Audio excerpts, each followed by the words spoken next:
Listen to part of a lecture in an art history class.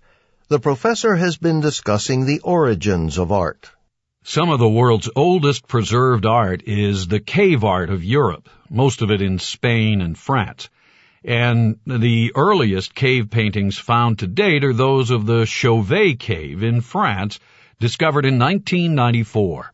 And, I remember when I heard about the results of the dating of the Chauvet paintings, I said to my wife, "Can you believe these paintings are over 30,000 years old?" And my 3-year-old daughter piped up and said, "Is that older than my great-grandmother?" But that was the oldest age she knew. And come to think of it, it's pretty hard for me to really understand how long 30,000 years is, too. I mean, we tend to think the people who lived at that time must have been pretty primitive. But I'm going to show you some slides in a few minutes, and I think you'll agree with me that this art is anything but primitive. They're masterpieces, and they look so real, so alive, that it's very hard to imagine that they're so very old.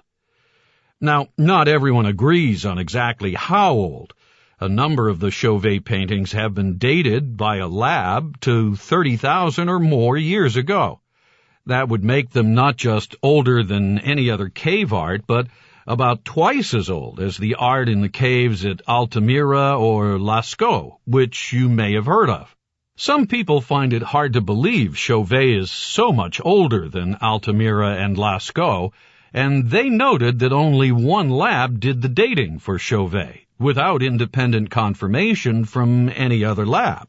But be that as it may, whatever the exact date, whether it's 15,000, 20,000, or 30,000 years ago, the Chauvet paintings are from the dawn of art, so they're a good place to start our discussion of cave painting. Now, one thing you've got to remember is the context of these paintings.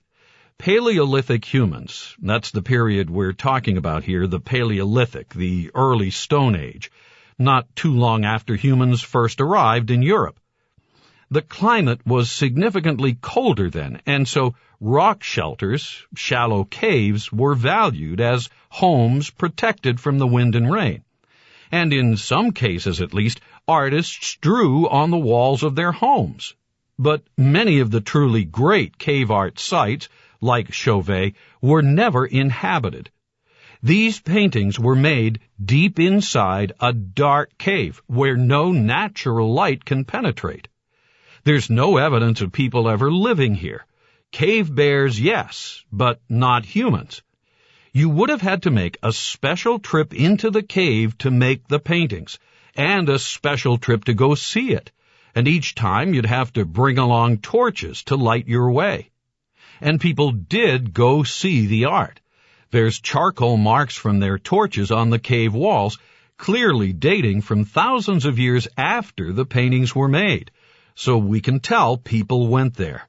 They came, but they didn't stay. Deep inside a cave like that is not really a place you'd want to stay. So why? What inspired the Paleolithic artists to make such beautiful art in such inaccessible places? We'll never really know, of course, though it's interesting to speculate. But getting to the paintings themselves, virtually all Paleolithic cave art represents animals, and Chauvet is no exception. The artists were highly skilled at using, or even enhancing, the natural shape of the cave walls to give depth and perspective to their drawings. The sense of motion and vitality in these animals, well, wait till I show you the slides. Anyway, most Paleolithic cave art depicts large herbivores. Horses are most common overall, with deer and bison pretty common too. Probably animals they hunted. But earlier, at Chauvet, there's a significant interest in large, dangerous animals. Lots of rhinoceros, lions, mammoths, bears. Remember that the ranges of many animal species were different back then, so all these animals actually lived in the region at that time. But the Chauvet artists didn't paint people. There's a half-man, half-bison creature, and there's outlines of human hands, but no depiction of a full human. So, why these precise animals? Why not birds, fish, snakes? Was it for their religion, magic, or sheer beauty? We don't know. But whatever it was worth it to them to spend hours deep inside a cave with just a torch between them and utter darkness. So, on that note, let's dim the lights so we can see these slides and actually look at the techniques they used.